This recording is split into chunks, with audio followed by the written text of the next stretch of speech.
Kenapa kita tidak berpikir membangun negara Indonesia tanpa partai? Kita bangun negara tanpa partai. Siapa bilang negara nggak bisa hidup tanpa partai? Bisa kok. Selama sistem multiparti ini masih ada di kita punya negeri, yang kalau satu kementerian dikuasai oleh satu partai, kemudian dijadikan ATM-nya saudara untuk membesarkan partainya, jangan mimpi demokrasi di Indonesia akan sehat. Menterinya dari partai, dirjen, irjen, sekjen dari partai, kepala-kepala bagian dari partai. Tahu-tahu orang yang nggak ngerti apa-apa masuk ke dalam kementerian dapat jabatan. Gimana ceritanya? Wah, belakangan terakhir ada biduan lagi dapat honorer.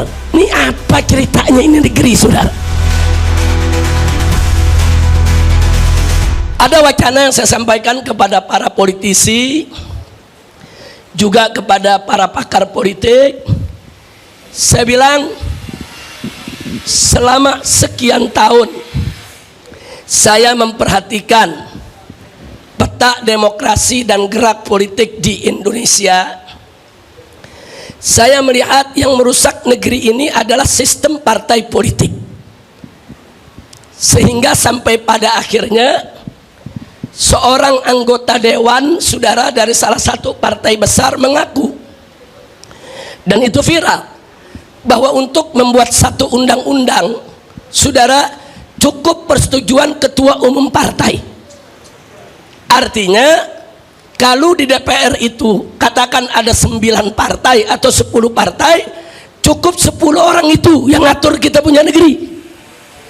Adapun anggota dewan yang mewakili partai masing-masing hanya boleh memutuskan sesuai dengan putusan ketua umumnya. Jadi saudara, kalau itu yang terjadi, ya hancur dong demokrasi kita. Karena sekian ratus anggota dewan tadi nggak ada maknanya, nggak ada manfaatnya, karena kekuasaan hanya ada di tangan ketua umum partai, sehingga para oligarki busuk saudara yang ingin menguasai negeri kita cukup beli 10 orang itu saja. Beli itu 10 orang, segala macam undang-undang, segala macam regulasi bisa mereka atur yang menguntungkan usaha mereka. Kalau ini dibiarkan, hancur ini negeri. Jadi nggak usah bicara demokrasi lah, udah hancur-hancuran ini demokrasi di kita punya negeri ya ikhwan. Nah maka itu saya sampaikan kepada mereka ketika itu, belum lama ya ikhwan, sebulan yang lalu saya sampaikan kenapa kita tidak berpikir membangun negara Indonesia tanpa partai. Kita bangun negara tanpa partai. Siapa bilang negara nggak bisa hidup tanpa partai? Bisa kok. Maka itu saya mau ajak, mumpung di sini banyak alumni-alumni lulusan perguruan tinggi, saudara, ayo sama-sama kita berpikir. Siapa bilang Indonesia tidak bisa dibangun tanpa partai? Bisa, saudara. Kita membangun satu negara meritokrasi, di mana semua jabatan di kementerian itu dipegang oleh orang-orang dari hasil karir mereka, bukan orang partai, saudara. Dulu di zaman Soeharto, saudara, Orde Baru, dengan segala kebaikan dan kejelekannya, saudara, itu jabatan politis itu hanya sampai di jabatan menteri, saudara. Di bawah menteri semua jabatan karir, saudara. Hampir semua jabatan karir.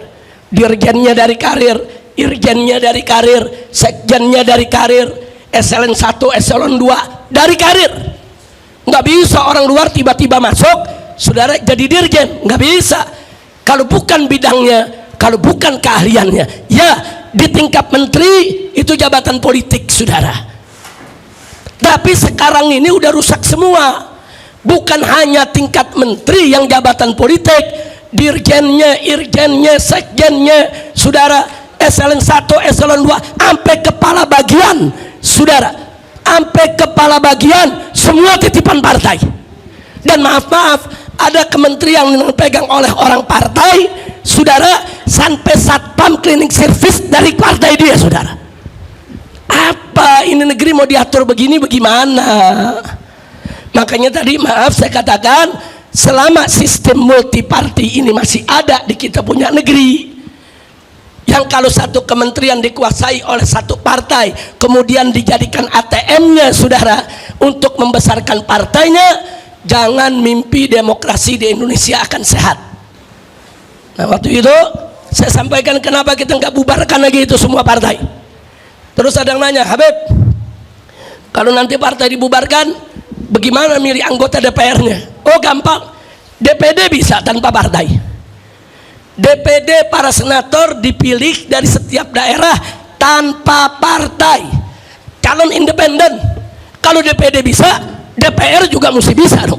Kalau perlu DPD-nya hapus, ganti DPR yang calon independen tanpa partai, sehingga setiap anggota DPR independen bisa menyuarakan rakyat tanpa ditekan oleh atasan saudara. Bisa kok. Siapa bilang nggak bisa saudara? Omong kosong kalau dibilang nggak bisa. Biasanya yang bilang nggak bisa ya orang partai, karena takut partainya dibubarkan. Kira-kira paham ibu ya? Ini tamu saya sama nih, paham semua nih ya. Saya bukan lagi berhayal nih, bukan nih. Ini lagi lempar wacana saudara. Ini wacana dalam dunia politik penting. Nah sehingga saudara, presiden dipilih secara independen, DPR dipilih secara independen, betul-betul semua rakyat yang pilih. Negara ini bebas daripada tekanan partai saudara.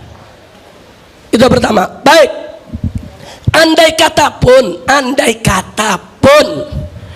negara tanpa partai itu sulit saudara, atau belum bisa dilaksanakan saat ini, atau perlu 1 atau 2 dekade lagi mendewasakan masyarakat saudara, maka solusinya cukup Indonesia punya 2 partai saja. Bisa saudara. Amerika Serikat, negara yang begitu maju, bisa ke 2 partai, Partai Republik, Partai Demokrat, selesai. Di Indonesia bisa. Indonesia ini dari dulu sudah terbelah saudara, cuman ada 2 bagian. Satu bagian mendukung pemberlakuan syariat Islam, satu bagian enggak mendukung pemberlakuan syariat Islam. Simple, bikin 2 partai, partai yang mendukung syariat, partai yang tidak mendukung syariat. Silakan umat mau pilih yang mana saudara. Simple, dan itu lebih sehat. Kenapa lebih sehat? Kalau partai Islam yang menang, maka partai sekuler silakan jadi oposisi untuk mengimbangi daripada kepemimpinan partai Islam. Kalau partai sekuler yang menang, maka partai Islam yang jadi oposisi. Jadi negara ini saudara ada balancingnya saudara, seimbang. Nah kalau sekarang teriak-teriak negara presidensial itu nggak boleh ada oposisi, jadi semua disuruh dukung pemerintah, nggak boleh beroposisi saudara. Nah jadi 2 partai itu juga masih boleh sehat, walaupun saya tetap kepada wacana pertama, bangun negara tanpa partai, sehingga nanti jabatan-jabatan menteri saudara itu bisa diambil dari jabatan karir. Presiden yang terpilih secara independen saudara, dengan anggota dewan yang juga independen saudara, bisa memilih para menteri dari kementeriannya masing-masing. Nah, jangan kayak sekarang. Sekarang kan banyak yang ngawuran nih. Bankir diajak diangkat jadi menteri kesehatan. Nah akhirnya dunia kesehatan dibisniskan saudara. Fakta kok. Bos Gojek dari menteri pendidikan. Kalau bos Gojek jadi menteri transportasi masih logis saudara. Nah tapi kalau jadi menteri pendidikan, kita lihat akibatnya, perguruan tinggi saudara semua dibisniskan. Menteri pertahanan disuruh nanam singkong. Ini menteri pertaniannya kemana? Astagfirullahaladzim. Ini kok jadi ngawur begini saudara.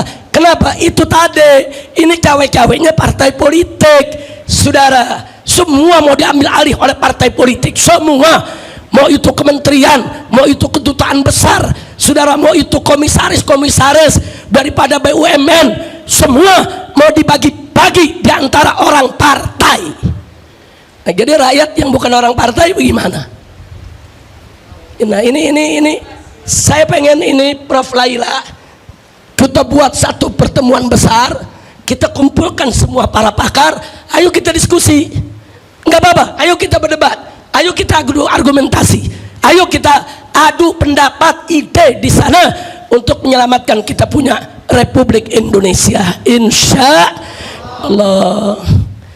Bu, kalau kita punya negeri, menterinya jabatan karir, sekjen, irjen, sampai kepada dirjennya, semua jabatan karir, mereka akan menguasai bidangnya. Mereka tahu penyakit apa yang ada di bidangnya. Mereka tahu bagaimana mengatasi persoalan yang ada di bidangnya. Jangan sekali-kali memberikan sesuatu kepada bukan ahlinya. Nabi sudah ingatkan. Apa kata Nabi dalam hadisnya? Idza wusidal amru ila ghairi ahli fantadhir sa'ah. Kata Nabi, kalau kau serahkan urusan kepada yang bukan ahlinya, tunggulah datangnya kiamat. Maksudnya datang kehancuran. Nabi udah kasih tahu, hancur kamu kalau memberikan sesuatu bukan pada ahlinya, saudara. Nah, ini yang bisa saya sampaikan. Artinya apa yang disampaikan tadi oleh para presidium dari Formaksi, ya, kita sejalan, kita sepemikiran untuk melakukan perubahan, dan kita sejalan, kita sepemikiran untuk kita berjuang bersama untuk membela rakyat yang lemah dan membela, mempertahankan persatuan dan kesatuan NKRI, sehingga ini tidak dijadikan sebagai negeri yang menjadi bantakan korupsi, saudara. Saya sepakat, hanya saja bagaimana strateginya, mesti sering-sering ketemu, sering-sering duduk, sering-sering kita berdiskusi. Nanti dari Formaksi mesti ada perwakilannya. Tentu tidak semua orang di Formaksi yang kita undang, karena yang akan diundang begitu banyak organisasi dan LSM. Dari ormas Islam aja udah 60 ormas lebih yang bakal kita undang, belum dari yang lainnya. Kita duduk bareng, yuk kita bicarakan soal negeri kita, saudara. Insya. Nah, kalau sekarang kita lihat, saudara, menterinya dari partai, dirjen, irjen, sekjen dari partai, kepala-kepala bagian dari partai.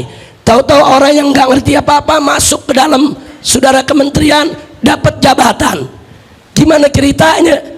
Wah, belakangan terakhir ada biduan lagi dapat honorer. Ini apa ceritanya ini negeri, saudara? Hancur ini negeri kalau kita percayakan negeri ini kepada partai, saudara. Nah, cuman saat ini karena memang kita dipaksa dengan sistem partai, ya mau nggak mau kita mesti kerjasama dengan partai, kita mesti dekat dengan partai, kita salurkan aspirasi kita ke lewat kawan-kawan kita yang ada di partai. Nah, kenapa kita menolak sistem partai? Kok kita sampai saat ini masih berhubungan dengan partai? Jawabnya, karena saat ini kita tidak diberi pilihan lain, harus lewat partai, saudara. Nah, ini yang harus kita berani melakukan perubahan. Jadi jangan tanggung-tanggung. Kalau melakukan perubahan, lakukan perubahan yang revolusioner, yang betul-betul sistem ini kita ubah untuk kebaikan Indonesia, insya Allah. Nah, ini yang kita mau sampaikan. Jadi kalau ini berjalan, ibu-ibu nggak repot demo dulu, Bu. Ya capek kita udah demo nggak didengar. Sekarang demo nggak didengar, saudara. Pemerintah sudah tahu bagaimana supaya demo kapok. Tangkap aja pemimpinnya, tangkap aja koordinatornya, tangkap aja tuh yang minta izinnya. Nah, jadi sekarang setiap demo padam, demo padam, demo padam, karena mereka sudah pelajari bagaimana cara menundukkan demo. Ada juga demo semangat, besok diundang ke istana, lusa udah adem, kayak kerupuk disiram air, saudara. Nah, ini yang terjadi di kita punya negeri. Baiklah, insya Allah ke depan kita akan buat pertemuan, Ibu, dengan para tokoh bangsa kita untuk merumuskan strategi bagaimana menyelamatkan negeri, insya Allah. Dan itu tadi, kita nggak mau ngobatin kayak koreng, obatin sini muncul sini, obatin sini muncul sini, tapi kita pengen satu strategi yang punya formula bisa mengobati semua penyakit yang ada, insya